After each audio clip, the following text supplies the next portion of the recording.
On to the part of Cyclone Circus. This time we're not being Leslie, we are going to be Roy, our next character who is basically the Australian man. Roy. Ready to fry some crux? I'm sure am. Good choice, kiddo. Yep, and he's very much Australian. Are you a winner, Dopey? He's very stereotypical on that. Anyway, Tsunami Beach is next up, and this is basically Diego's level because it has all those pictures you saw in the background, essentially. So, what is Tsunami Beach? It is Hawaiian, essentially, which is not Jamaican, which is more what he is like in a lot of ways. Anyway, here's the announcement about Tsunami Beach. Take the chin of your chili and get ready for some genuine voodoo hopping action. Racing tropical style. Don't let the bikini girls distract you too much, cause before you know, you'll be flying in the deepest caverns of an enchanted tiki volcano. The lava is hot, the wind is fierce, the race is on! Yeah, I kind of find it funny how Diego's level is essentially very Hawaiian in its very look and such and theme, when the way he acts doesn't really scream Hawaiian to me at all. But yeah, this level is fine to an extent. It's very open almost, but it's mainly just a lot of downwardness, and the downwardness can get rather dull after a while because it's a lot of it. Ultimately, this also has some really crappy turns, like this one right here is honestly pretty shit, which the AI is going to do its best to try and fuck me over on. But yeah, even using the wings, not really good. And then there's all this shit in the way. It's basically just not a really fun level to start off in, and it starts off pretty fucking bad, honestly. The worst thing about this game is when it starts getting, you know, all clustered up or tunnely and shit, and it's just like, this game works best when you are allowed to be free of everything, you can move around as much as you want and such. When it restricts you, essentially, by putting all sorts of shit in your way and, you know, fucking putting you in a tunnel where it's very claustrophobic and such, it basically fucks this entire game. It really does fuck the game. Also, best spot is going left. It's the right direction as well. It's not as good as left. It's not as fast. But yeah, as you can see, it's just basically a whole lot of you're going downward, and there's also all this shit in the way too and all. But ultimately, it's essentially just you're going downwards, and you got all this area to work with. And it's like there's, you know, there's multiple path thing here as well, which isn't much of a fucking thing. And the game tries to force me down that way, which I'm saying no to. So get fucked, game. And then, you know, I look around and hey, there's some energy refills here. That's interesting. Where does this lead? I don't fucking know. I guess some multipliers or something? I just don't fucking know. It's weird. And it's not to puss over here, it's just taking over all these tiki heads and such.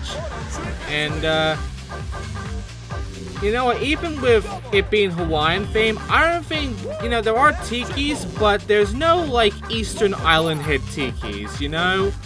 They have a different kind of tiki going on. This is... yeah, I think there's a whole lot of different mixed signals going on with what kind of theme they're going for here. Because Diego is a lot more Jamaican than he is Hawaiian. His level tries to be more Hawaiian themed than Jamaican. And then they have Eastern Island heads, which isn't either of them. It's more Eastern Islands than fucking Hawaii or Jamaica. It's just... they could have used actual wooden tikis instead, but they didn't go there. I don't know why. And you got the volcanoes and such, which is, you know, has a nice little entrance bit to it, but then the rest of it is just kind of meh. And that's it. So yeah, ultimately this track, it has its neat moments, but ultimately it's not getting dull with the downward thing. Also, that's his, you know, victory pose. Okay then. But yeah, it's fine, I guess. I didn't get any wings, by the way. We'll get some wings in this one, but yeah, the wings in this one are fairly hidden.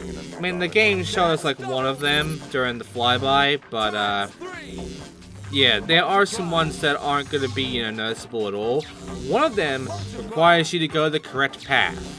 So, you know, I went left, which wasn't the correct path, even though it is because of one of the wings there. The right path, however, actually has a wing to it. So, you have to go right, but then you have to go to the area where the left is so you can take care of the wing there. I believe, you know, the right leads into that area, so sure. But yeah, the game wants you to go right instead of left for that one bit, but it has a split path and it's always downwards at that point. There's a bridge here. There's no real point to the bridge, but hey, you can use the bridge if you want. And yeah, also this bit here, you can just cut the corner. The game wants to take the whole way around, but you don't have to. You can just cut the corner.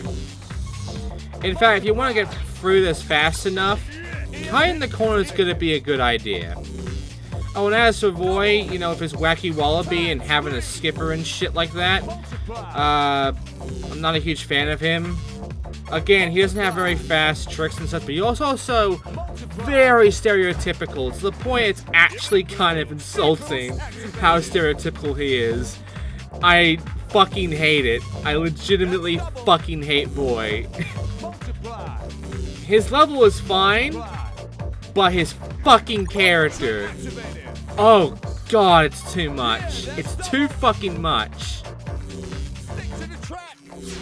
Like, also, this entire other path here where the wing is, you can tell that it cuts away from where the other wing is, and now we're down here. So, yeah, you have to take both paths to get both wings. Which means that this track is forcing you to do it in 2 tries. I finished the only fucking track in the entire game where it forces you to choose both paths instead of just, you know, having it all essentially be like a line where every win you can get in one run essentially. This, you can't really. You have to get in the 2 heats, so alright then. Anyway, there's one more thing I have to bring up, and that is, this is the last track where we're gonna get regular victory cutscenes. Because there are world race winning cutscenes. And those are unique for every character. So because of that, I'm not going to show Roy's victory cutscene here when we beat his race here and such. I'm also going to be showing the other 2 characters that we haven't played as yet, because I'm not playing as them in the world race shit, we're playing as them in the trick challenge stuff. So yeah, I'm going to show off their victory cutscenes. We're never going to see them ever again, really. That cutscene shit is only in world race and such, not in trick challenge at all. And then after that, it's going to be the world race cutscene. So I'm going to show it through pretty much the lineup of all the characters you've played as so far in the order we've gone through. So, just going to upgrade him. He's almost done with the upgrades too. Here's Roy's cutscene, and here is the other 2's cutscenes.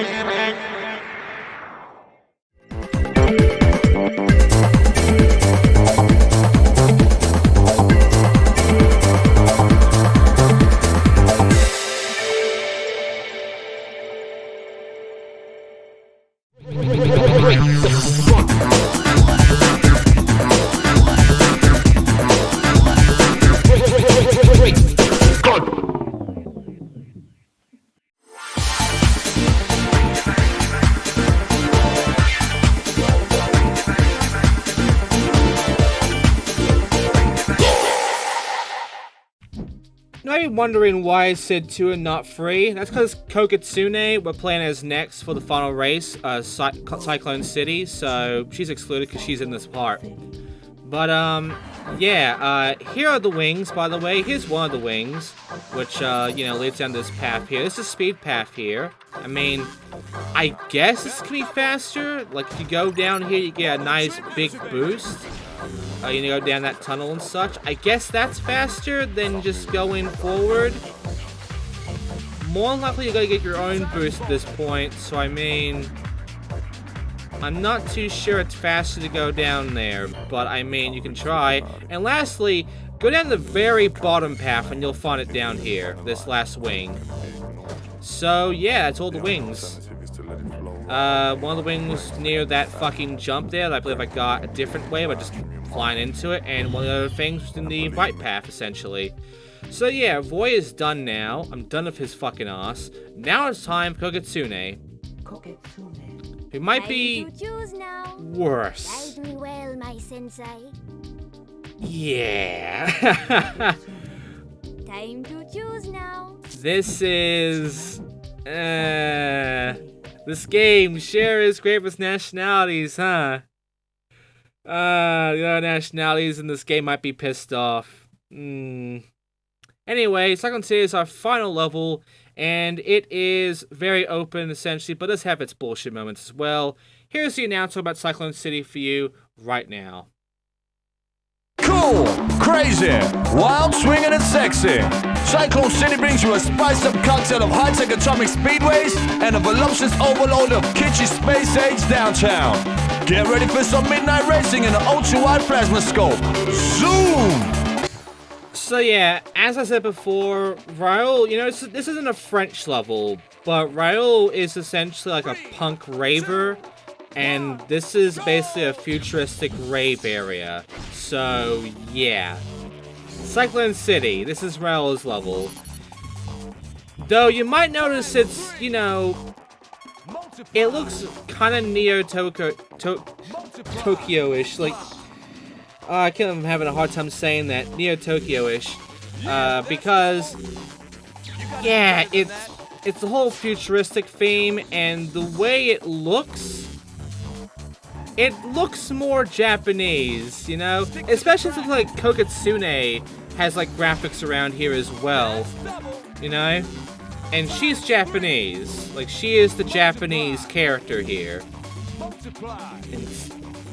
It's you know... But, yeah, it's really weird to me how this kind of mixes in with a different level, Dragon's Descent. It's just kind of weird. Anyway, that was one of the wings right there. The wings here are kind of obvious. I will say that one of them isn't very obvious, but ultimately most of them are. And most of them are kind of out of the way. Not too much, though. And yeah, like, Koketsune's moves. Again, we've already gone through the best three. Koketsune's moves aren't very good. So yeah, meh. Also, there's a wing here as well. You have to, like, go down this way, essentially, to get it. So, there you go.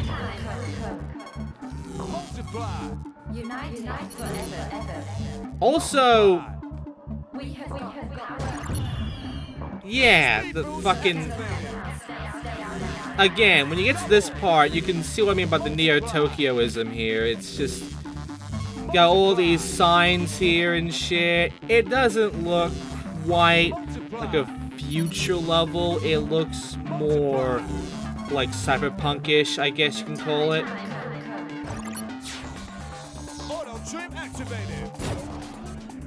It doesn't look quite right. Especially with all the pretty boys around and shit. But yeah, this is essentially very ravish, I guess, so it fits Raoul. Because of how he looks, essentially. No French level, though. His nationality doesn't make any fucking sense here. It could just be English. But they decided to make him French. Because why not? Also, the very designs of these fucking billboards and shit, like that one there, again, like, it looks more Japanese, more Neo-Tokyo-ish than it does like a generic future level, essentially.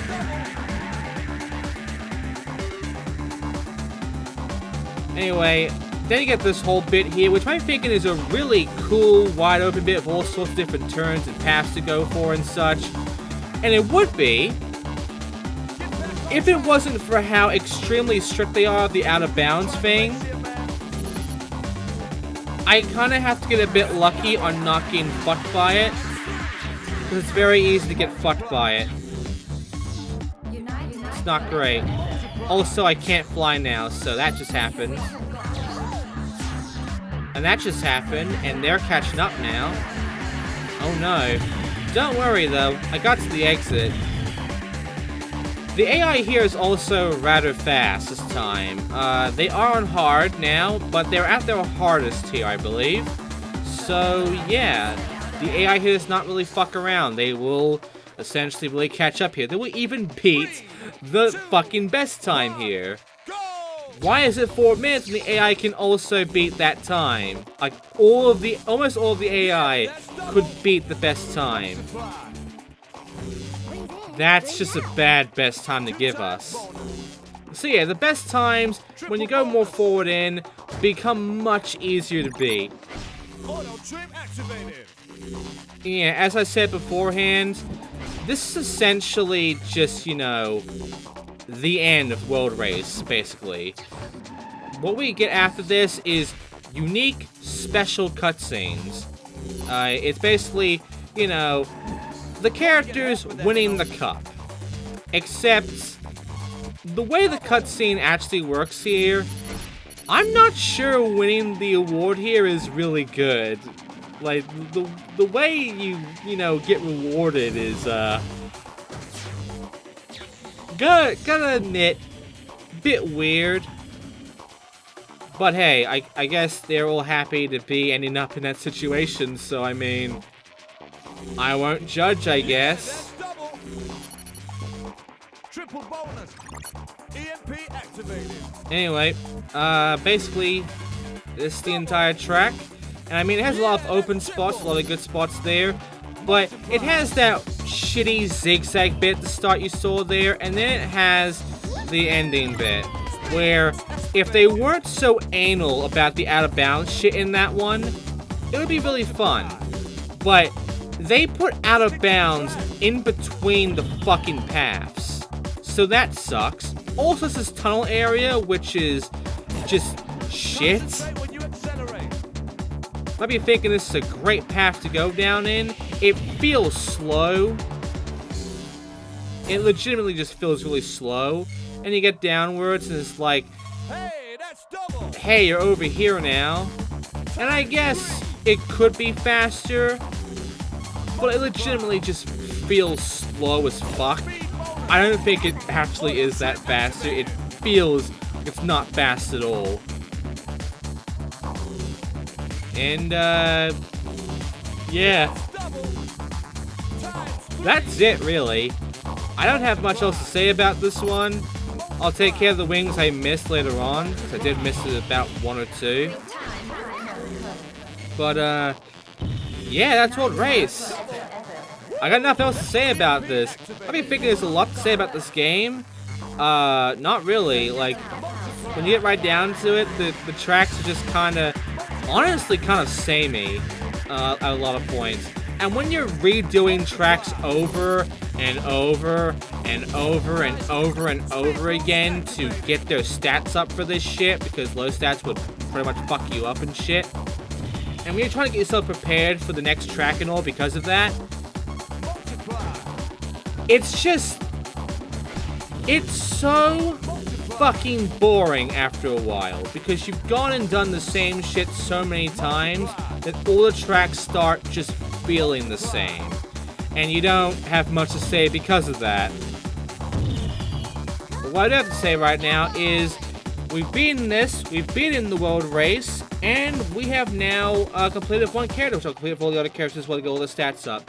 But yeah, here are all of the World Cup wins with every single character.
So that's your reward, everybody.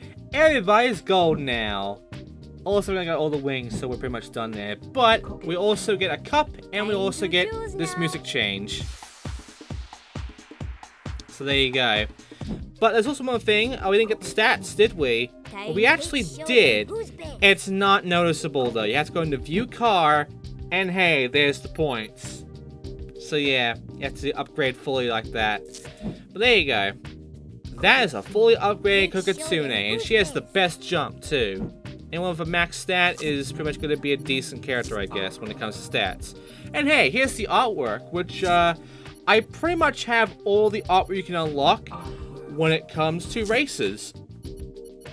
But we're not done yet. You can notice that we have more artwork to unlock, and they all have to do a trick challenge. In fact, you can see it right here, that, yeah, we not only have to get a gold medal in the trick challenge stuff, we also have to get pretty much all the gold medals in trick challenge to unlock everything. So, that means that we're doing trick challenge next time. We're doing it with our remaining 2 characters, as well as any character that I feel like choosing for this one, as I'll be doing it free by free by free. Excellent choice, lad. So here's Seamus, the Scotsman, and I made it by free because Grooveland exists now. This was our final level, and this level is only in regular racing and trick challenge. World Race does not have Grooveland.